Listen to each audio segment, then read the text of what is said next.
In the headlines, NBC revokes licenses of AIT, Silverbird TV, 50 others over failure to renew their broadcast licenses. Dar Communications NUJ responds.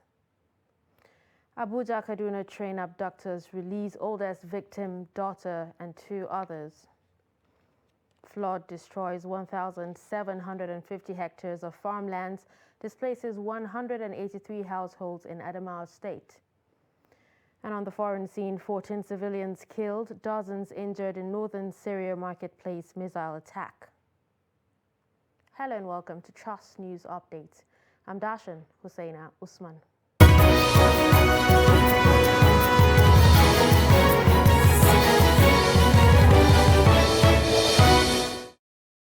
Thanks for joining us.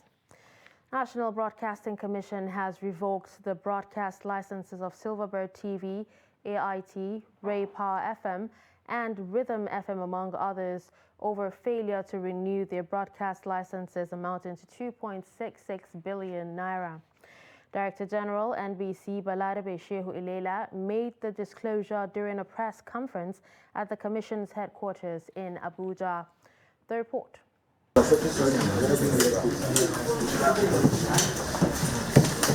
According to the Director General, the Commission has exhausted every means of dialogue with the defaulting stations as their outstanding debts to renew their licenses contravenes the NBC's Act and laws of the Federal Republic of Nigeria. In view of this development, the continued operation of the debtor station is illegal and constitutes a threat to national security.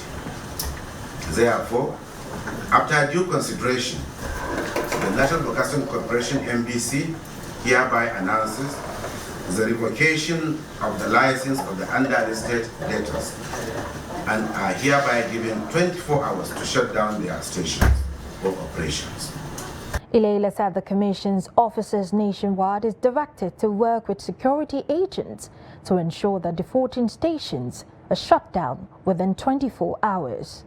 Our offices nationwide are hereby directed also to collaborate with security agencies across the country to ensure immediate compliance.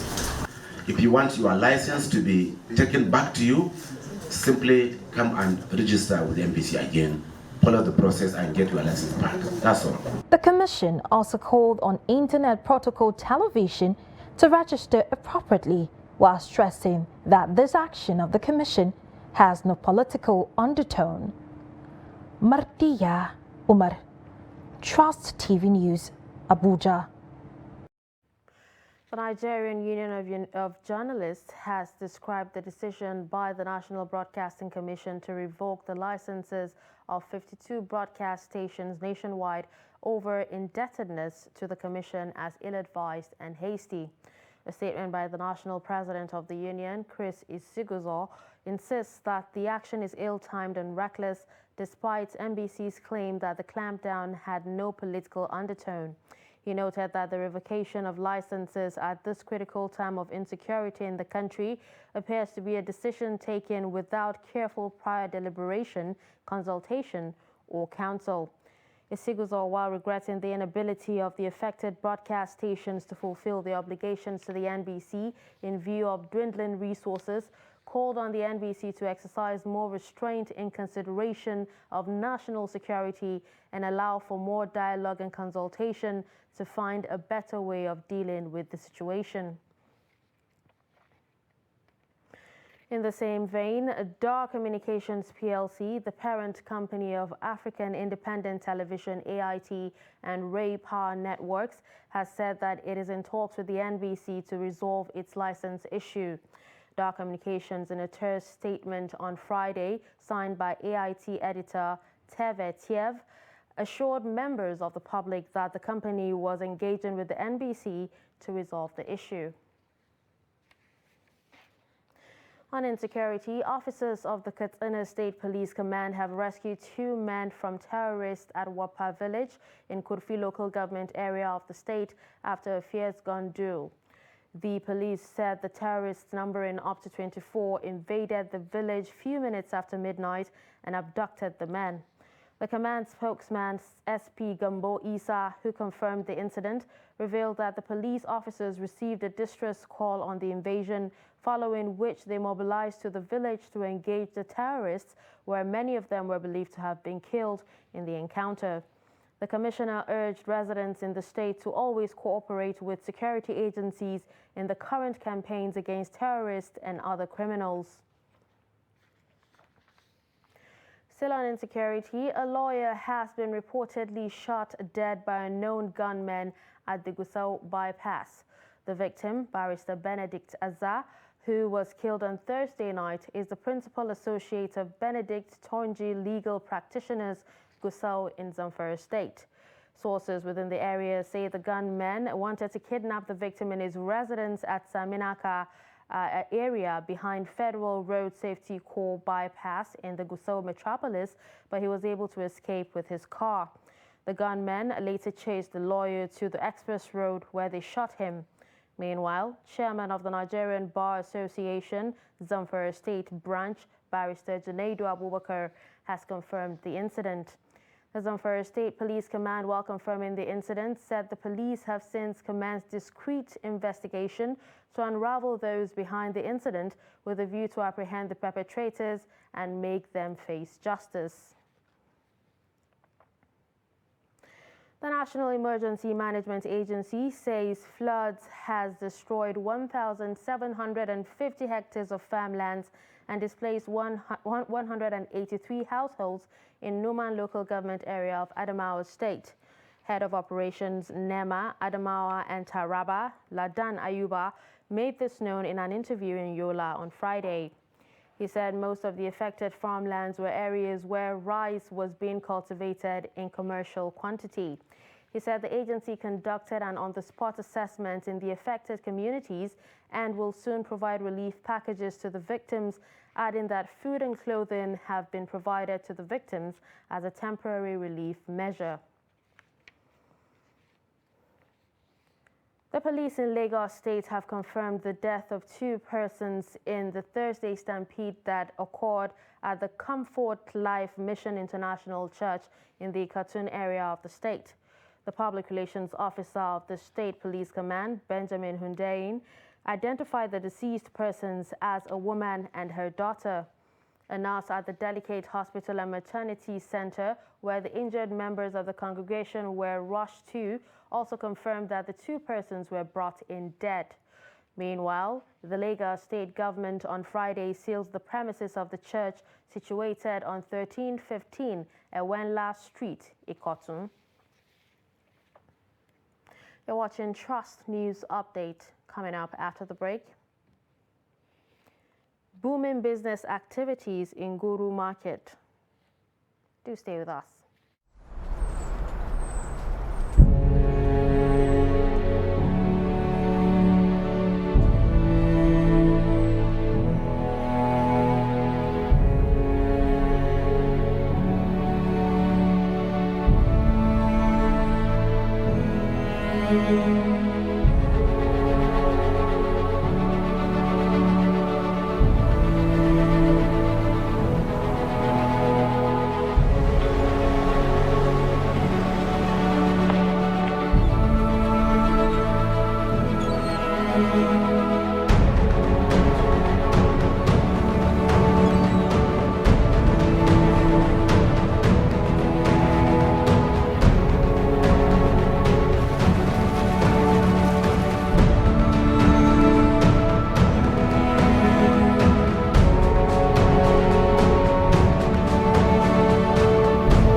Welcome back and thanks for staying with us. If you're just joining us, you're watching Trust News Update.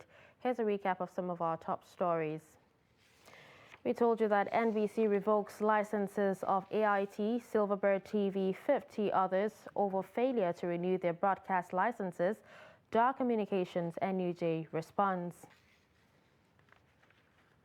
In more news and on insecurity, 4 additional victims of the Abuja-Kaduna train attack were on Friday released by their abductors. Kaduna-based publisher and negotiator Tukur Mamu confirmed this in a statement issued in Kaduna.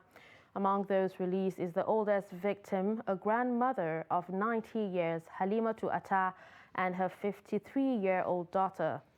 Muhammad Sani Abdulmaji and a Sokoto indigene Modi Bolunga were also released on Friday. Mamu, in a statement, called on the federal government and Christian Association of Nigeria to secure the release of a 21-year-old Azurfa Lewis, as the abductors are planning to marry her as they did to Leah Sharibu. In more news, President Muhammadu Buhari has directed security agencies to speedily bring to a halt activities of vandals in the Niger Delta, restating that few criminals will not be allowed to have unfettered access to the nation's crude oil supply. The president announced this directive on Friday while receiving the Central Working Committee of Association of Senior Civil Servants of Nigeria at the State House, Abuja. He said criminal activities on seas where large vessels sought to hide in neighboring countries would be checked, stressing that there should be no hiding place for such criminals. The president, who said the public service remained the engine room of government, which should attract the best and brightest that would fuel policies with fresh ideas, assured that the Orosanye White Paper report would be implemented after review to enable government take the most appropriate decision on the general recommendation. Over the years, Nguru local government area of Yobe State has continued to remain an important economic hub of northern Nigeria with diverse markets that attract traders from other states and countries. Despite the spate of insecurity in the region, economic activities are still booming in that axis. Trust TV's Idris Jibrin was at Guru Main Market and now reports.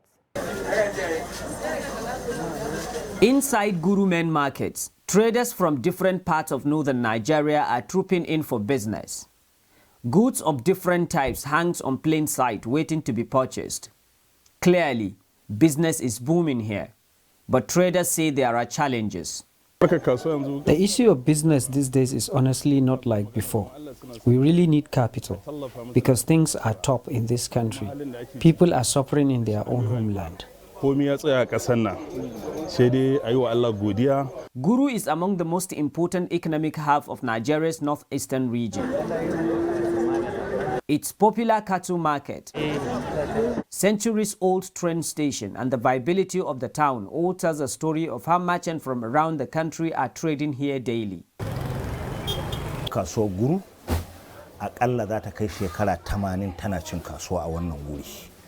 Wanda asalinta The Guru Main Market has been in existence for over 80 years. Initially, we trade in cattle and other livestock, granules, which are being traded right from colonial days, who exports it abroad. Now the market is multipurpose.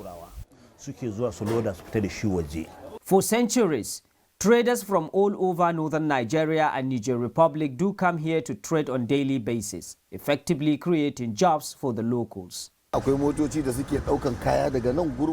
In our Guru Market Day, we have trucks that are coming even from Niger Republic to buy goods. This has further brought development between Guru and our neighbors.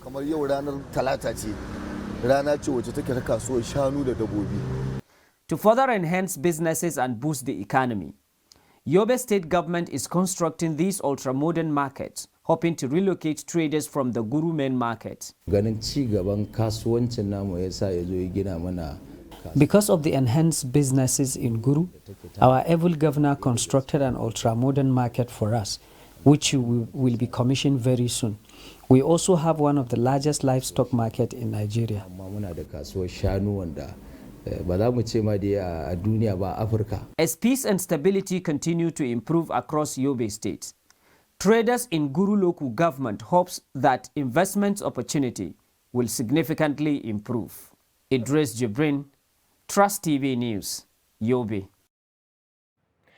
In business, Nigeria's misery index currently sits at a 71% high as a larger number of the populace now face hardships due to insecurity and economic instability. Citizens now scramble for new dispensation, leaving important sectors unmanned. Chairman Dabeng speaks to a cross-section of Nigerians on the issue of brain drain. Brain drain simply refers to the mass exodus of middle-class and highly skilled Nigerians to more developed countries. Of course, within Nigeria, this is not a new development as it has been going on since the late 1980s and 1990s. The sectors mostly affected by the issue of brain drain were the education sector and also the health sector. But today we can see the brain drain issue extend its prongs to the tech sector as it has evidently shown itself within the banking industry. I don't know the cause of it, you understand? So the last time I complained, so they were like kind of pleaded with me that they're having some issue with their network and whatever it is. Sometimes you do a transaction and they will tell you it's not successful. But not knowing that maybe you want to buy something. That one happened to me of recent. I wanted to buy something. I made a transfer to the person I'm buying it from. Said it was not successful. So I paid him in cash and left. Later, I discovered that I was debited. I've faced a few last week, then early this week. But now it's okay. I was having challenge trying to send money, trying to access my app. Because most times I use my app. I was having challenge trying to use it, but now everything is sorted out and it's okay. Tech talents are now frequently leaving Nigerian shores for foreign companies in search of better incentives and competitive earnings. Nigeria currently outnumbers the rest of Africa in terms of the number of immigrants to nations like the UK, US, and Canada. Brain drain is often broken down based on different sectors like health, education, and tech.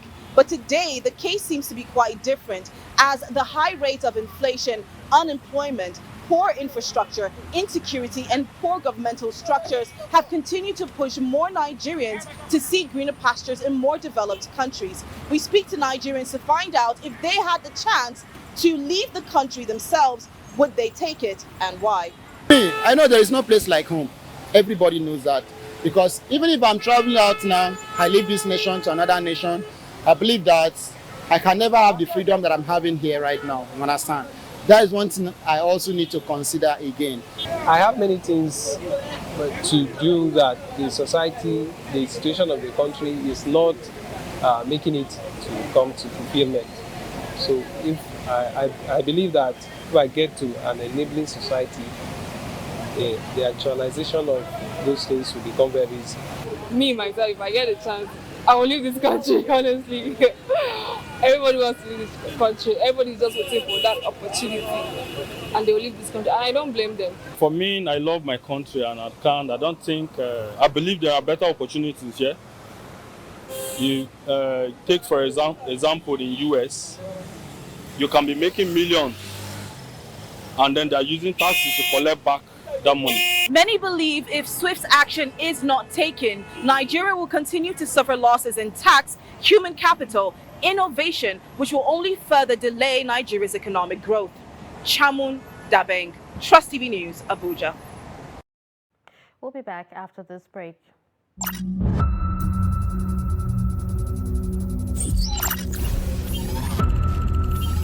Connection established.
To every politician, as the campaigns gain momentum and passions begin to rise, remember, the errors of your opponents do not make you a success.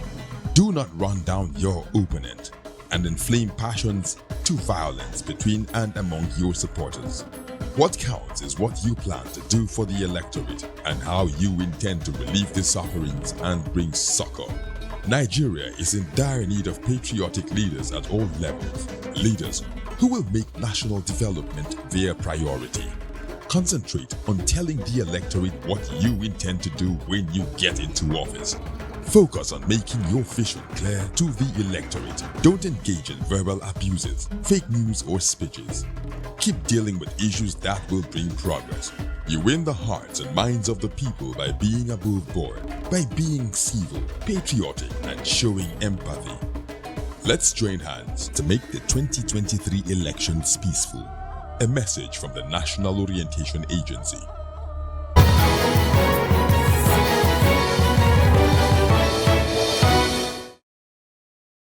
Welcome back and thanks for staying with us. If you're just joining us, you're watching Trust News Updates.